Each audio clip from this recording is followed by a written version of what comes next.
Quando nós falamos de bloqueador neuromuscular, nós temos duas categorias. Nós temos os despolarizantes e os adespolarizantes. O despolarizante, o único disponível no mercado atualmente, é a succinilcolina, e é nesta que a gente vai enfocar hoje. Tá? Como é que funciona a succinilcolina?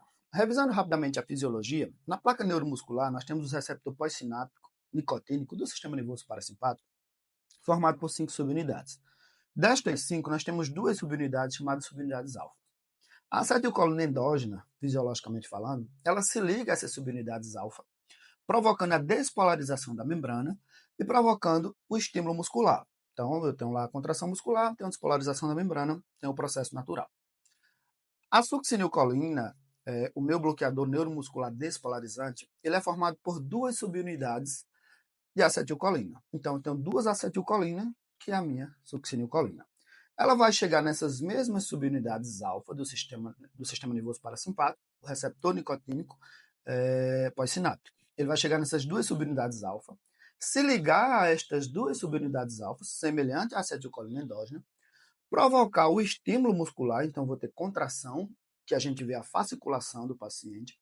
Eu vou ter a despolarização da membrana, então vou ter saída de potássio do intra para o extracelular. A diferença da succinilcolina para a acetilcolina endógena é que esta é uma ligação prolongada. Então, essas moléculas elas vão ficar ligadas a esses receptores em torno de 5 a 10 minutos, o que faz com que, depois da fasciculação, esses receptores eles não estejam mais disponíveis por 5 a 10 minutos para serem estimulados novamente.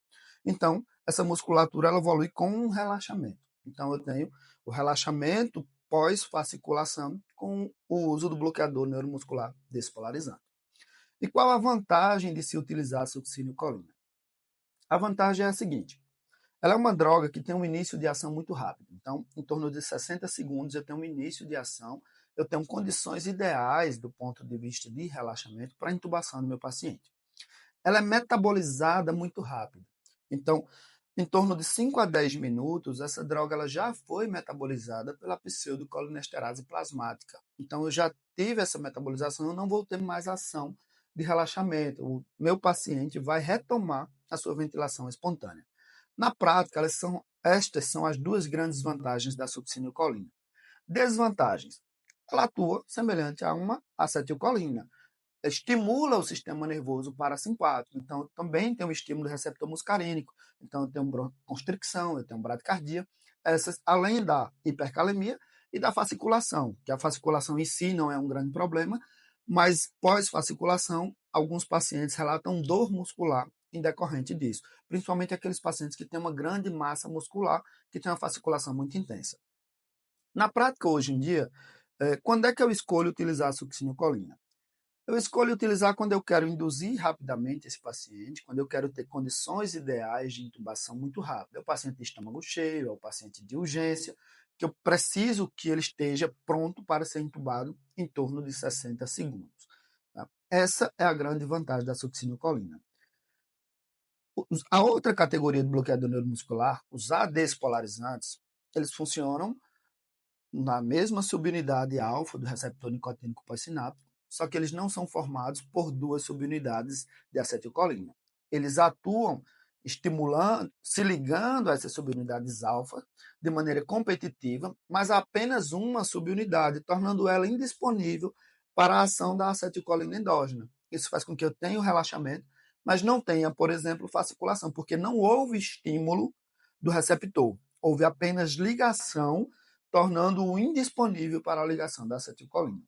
A vantagem teórica da succinilcolina, que seria eu ter um início de ação muito rápido, eu tenho uma metabolização rápida e um retorno para a respiração espontânea rápido, caso eu não consiga intubar esse paciente, ela foi se perdendo à medida que eu posso utilizar o rocurônio na dose de 1,2 mg por quilo, que aí eu vou ter uma equivalência no tempo de intubação, e eu posso reverter esse rocurônio com o Sugamadex, caso eu não consiga intubar.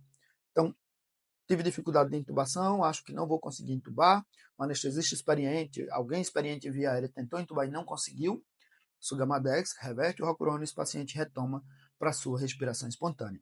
Então, essas vantagens teóricas que existiam e práticas também que existiam da succinilcolina, elas foram se perdendo. E hoje, se você tiver Sugamadex disponível no seu serviço, rocurônio disponível no seu serviço, As indicações para succinilcolina elas ficam bem restritas. A gente pode simplesmente lançar mão do rocurônio e ter as mesmas condições ideais que a succinilcolina em torno de 60 segundos e ter a reversão caso você não consiga intubar aquele paciente.